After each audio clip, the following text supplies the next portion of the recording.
Quarters. ఇక రాజకీయాల్లో ఎప్పుడు ఏం జరుగుతుందో ఊహించడం కష్టం. ఎందుకంటే రాజకీయాలు ఊసరవెల్లి కంటే వేగంగా మారుతాయి. రాజకీయాల్లో శాశ్వత మిత్రులు, శాశ్వత శత్రువులు ఉండరు. ఇవాళ ఇటువైపు ఉన్నోళ్ళు అటువైపుకు, అటువైపు ఉన్నోళ్ళు ఇటువైపుకు మారిపోతుంటారు. ఇదంతా కేవలం వారు రాజకీయాల్లో మనుగడ సాగించడానికి అనేది వేరే చెప్పనక్కర్లేదు. ఆయా పార్టీలో రాజకీయ నేతలు ఎందుకు ఎలాంటి టర్న్ తీసుకుంటారో ఊహించడమే కష్టం. కానీ ఇవన్నీ కూడా పార్టీ కేంద్ర కార్యాలయాల్లో జరుగుతుంటాయి.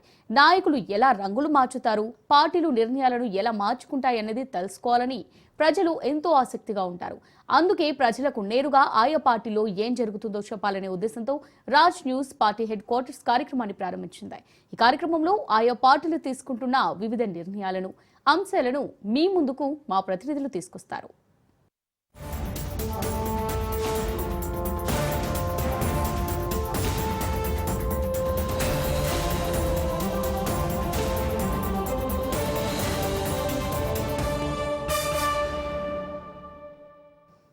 ఇక సిల్వర్ జూబ్లీ వేడుకలకు గులాబీదళం సన్నద్ధమవుతోంది.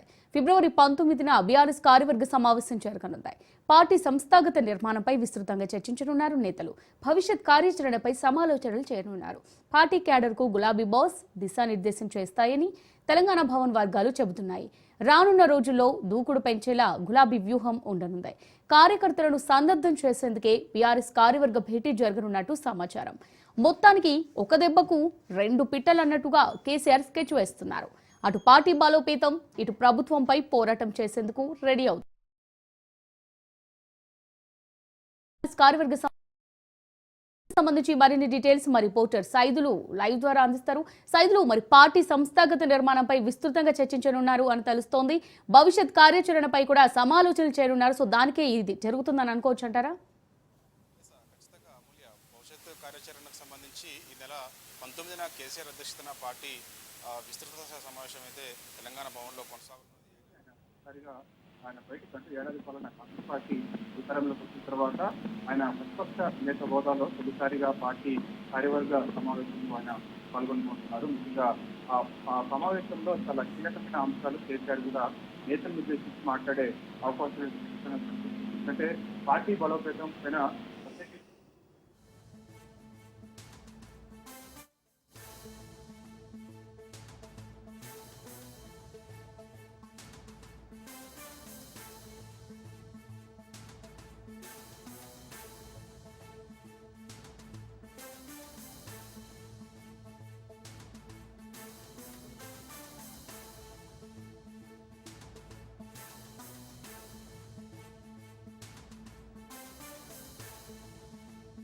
రైట్ సైదులు, మరి సిల్వర్ జూబ్లీ వేడుకలకు సంబంధించి అంటే పార్టీ బలోపేతాన్ని గురించి ప్రధానంగా మాట్లాడతారు అనుకోవచ్చు అంటారా? ఎస్, ఖచ్చితంగా. ఎందుకంటే పార్టీ విస్తృత సమావేశంలో చాలా అంశాలు కూడా ప్రస్తావనకు వచ్చే అవకాశం ఉంది అమూల్య. ఎందుకంటే చాలా రోజుల తర్వాత కేసీఆర్ ప్రతిపక్ష నేత హోదాలో పార్టీ కార్యవర్గ సమావేశం నిర్వహిస్తున్నారు కాబట్టి తెలంగాణ భవన్లో అందుకు సంబంధించి పార్టీ బలోపేతం పైన ఎక్కువగా దృష్టి పెట్టే అవకాశాలు ఉన్నాయి. దాంతో పాటుగా కాంగ్రెస్ పార్టీ వ్యతిరేకత ఎక్కువగా ఉన్నది కాబట్టి ప్రజల్లో ఈ రెండు అంశాలని ఒకే దెబ్బకు రెండు పిట్టలు అన్నట్లుగా ఖచ్చితంగా ఇటు కాంగ్రెస్ పార్టీపై ఉన్నటువంటి వ్యతిరేకతను, దాంతో పాటుగా పార్టీ బలోపేతాన్ని ఎలా డెవలప్ చేయాలనే ఉద్దేశంతో ఖచ్చితంగా ఈ రెండు అంశాలను ఎక్కువగా ప్రజల్లోకి తీసుకెళ్లేందుకు కూడా ఒక వ్యూహాత్మకంగా వెళ్ళాలని చెప్పేసి కూడా కేసీఆర్ భావిస్తున్నారు. దానిలో భాగంగా ఈ నెల 19న కేసీఆర్ అధ్యక్షతన జరగబోయేటువంటి ఈ సమావేశంలో అనేక అంశాలు ప్రస్తావనకు వచ్చే అవకాశం అయితే స్పష్టంగా కనిపిస్తుంది. ఎందుకంటే ఇప్పటికే చూసాం మనము. దాంతో పాటుగా ఇక పార్టీ ఆవిర్భవించి దాదాపుగా 25 ఏళ్ళు కావస్తుంది కాబట్టి సిల్వర్ జూబ్లీ వేడుకలు కూడా ఎక్కడ నిర్వహించాలనే దానిపైన కూడా కొంత క్లారిటీ కూడా వచ్చే అవకాశం ఉంది. తెలంగాణ భవన్లోనే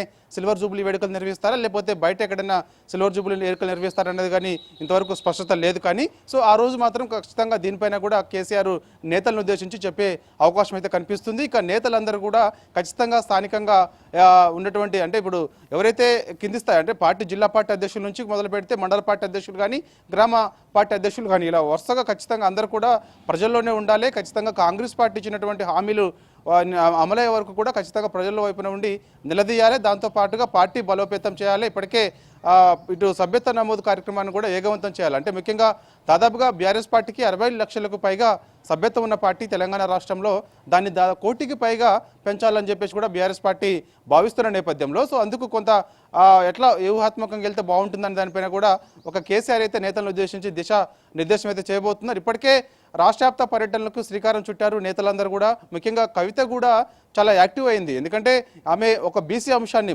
ముఖ్యంగా కాంగ్రెస్ పార్టీ ఇచ్చినటువంటి అంశాలు ఏదైతే ఉన్నాయో బీసీ డిక్లరేషన్, ముఖ్యంగా కామారెడ్డిలో ఇచ్చినటువంటి బీసీ డిక్లరేషన్ నెరవేర్చే వరకు కూడా వదిలిపెట్టే ప్రసక్తే లేదంటున్నారు కవిత. అందుకు ఆమె జిల్లా పర్యటనలు, వరుస పర్యటనలు చేస్తూ వస్తుంది. కాబట్టి ఖచ్చితంగా ఆయా నేతలతో భేటీ అవుతుంది. దాంతో పాటుగా బీసీ సంఘాలతోటి కూడా ఆమె భేటీ అవుతుంది. జాగృతి సమావేశాలు కూడా ఆమె చాలా యాక్టివ్గా పాల్గొంటుంది. సో ఖచ్చితంగా ఇక బీసీలకు ఇచ్చినటువంటి హామీలు నెరవేర్చే వరకు కూడా వదిలిపెట్టే ప్రసక్తి లేదంటున్నారు. ఇక దాంతో పాటుగా ఇక కేటీఆర్ కూడా రైతు మహాధరణ పేరుతోటి ఆయన రాష్ట్ర వ్యాప్తంగా పర్యటనలు చేస్తున్నారు. ప్రతి నియోజకవర్గంలో కూడా రైతు మహాధరణ కార్యక్రమాలు అయితే నిర్వహిస్తున్నారు. ఇక హరీష్ రావు కూడా చాలా యాక్టివ్గా పనిస్తున్నారు. ఆయన కూడా వరుస కార్యక్రమాలు చేస్తున్నారు. ప్రభుత్వ వైఫల్యాన్ని ఎప్పటికప్పుడు ఆయన ఎండగొడుతూ వస్తున్నారు. ముఖ్యంగా ఎందుకంటే కాంగ్రెస్ పార్టీ వచ్చిన తర్వాత ముఖ్యంగా నీళ్లు విషయంలో కూడా చాలా అన్యాయం జరుగుతుందని చెప్పేసి, సో కృష్ణా బోర్డు పరిధిలో ఉన్నటువంటి నీటి వాటా కానీ, అదేవిధంగా గోదావరి నుంచి ఆంధ్రప్రదేశ్ తరలించిపోతున్నటువంటి నీళ్లను కానీ ఎప్పటికప్పుడు ఎండగడుతూ వస్తున్నారు హరీష్ రావు. దానికి కొంత కాంగ్రెస్ పార్టీ నిర్లక్ష్యం చేస్తుందని చెప్పేసి కూడా ఆయన చెప్తూ వస్తున్నారు. సో ఏదేమైనా సరే కాంగ్రెస్ పార్టీ ఏడాది పాలన పైన ఇచ్చినటువంటి 6 గ్యారెంటీలు కానీ, 420 హామీలు కానీ ఇవన్నీ కూడా అన్ని ఉట్టి మాటలుగా మిగిలిపోయాయి. కాబట్టి ఖచ్చితంగా ఇటు స్థానిక సంస్థల ఎన్నికల్లో ఈ అంశాలను ఎక్కువగా ప్రజల్లోకి తీసుకెళ్లాలి అని చెప్పేసి కూడా బీఆర్ఎస్ పార్టీ భావిస్తుంది. అందుకు 19వ తారీఖు జరగబోయే ఈ యొక్క పార్టీ విస్తృత సమావేశంలో చాలా అంశాలు కూడా ప్రస్తావనకు వచ్చే అవకాశం కనిపిస్తుంది. సో అందుకు ఇప్పటికే నేతలందరూ కూడా సన్నద్ధమే ఉన్నారు. ఆ రోజు పెద్ద ఎత్తున అంటే మండల పార్టీ అధ్యక్షుల నుంచి మొదలు పెడితే ఇటు మాజీ మంత్రులు, ప్రస్తుతం ఉన్నటువంటి ఎమ్మెల్యేలు, మాజీ ఎమ్మెల్సీలు, మాజీ కార్పొరేషన్ చైర్మన్లు అందరూ కూడా తెలంగాణ భవన్కు వస్తున్నారు. కాబట్టి తెలంగాణ భవన్లో మధ్యాహ్నం 12 గంటలకు 19వ తారీఖు జరగబోయే ఇటువంటి బీఆర్ఎస్ పార్టీ విస్తృత సమావేశంలో అనేక అంశాలు కేసీఆర్ ఇటు నేతలను ఉద్దేశించి కూడా మాట్లాడబోతున్నారు. తర్వాత ఆయన వరుసగా ఇక నుంచి ప్రజల్లోనే ఉండే విధంగా చూస్తున్నారు. ఎందుకంటే ఆయన కూడా గతంలో కూడా అంటే ప్రతిపక్ష నేత హోదాలో అప్పుడు ఆయన పార్లమెంటు ఎన్నికల సమయంలో కూడా రైతు అంశాలని ఎక్కువగా ఎంచుకున్నారు. ఆయన బస్సు యాత్ర కూడా రాష్ట్ర వ్యాప్తంగా చేశారు. ఇప్పుడు కూడా రైతులు చాలా తీవ్ర ఇబ్బందులు ఉన్నారు. కాబట్టి సో రైతు అంశాన్ని ప్రధానంగా అస్త్రంగా మలుచుకొని వెళ్ళాలని చెప్పేసి కూడా కేసీఆర్ భావిస్తున్నారు. అందుకు అవసరమైతే బస్సు యాత్ర కూడా ఆయన శ్రీకారం చుడతారు. ఎందుకంటే రైతులతో నేరుగా మాట్లాడే అవకాశం ఉంటుంది. కాబట్టి ఆయన నేరుగా వెళ్ళి నియోజకవర్గాల్లో ఉన్నటువంటి రైతులతోటి ఆయన భేటీ అవుతారు. ఉన్నటువంటి సమస్యలు ఏంటో రైతులను అడిగి తెలుసుకోబోతున్నారు. సో అక్కడ ఉన్నటువంటి సమస్యలను పరిష్కరించే దిశగా ఖచ్చితంగా ప్రభుత్వం పైన ఇటు ప్రజాక్షేత్రంలో నిలదీయాలి, అసెంబ్లీ వేదిక కూడా ఖచ్చితంగా ప్రభుత్వం పైన ఒత్తిడి తేవాలని చెప్పేసి కూడా బీఆర్ఎస్ పార్టీ భావిస్తున్న నేపథ్యంలో ఈ నెల 19 జరగబోయేటువంటి ఈ కీలక సమావేశం చాలా కీలక సమావేశంలో అనేక అంశాలు కూడా ప్రస్తావనకు వచ్చే అవకాశం కనిపిస్తుంది. Amulya. Right, thanks for the update Saidulu.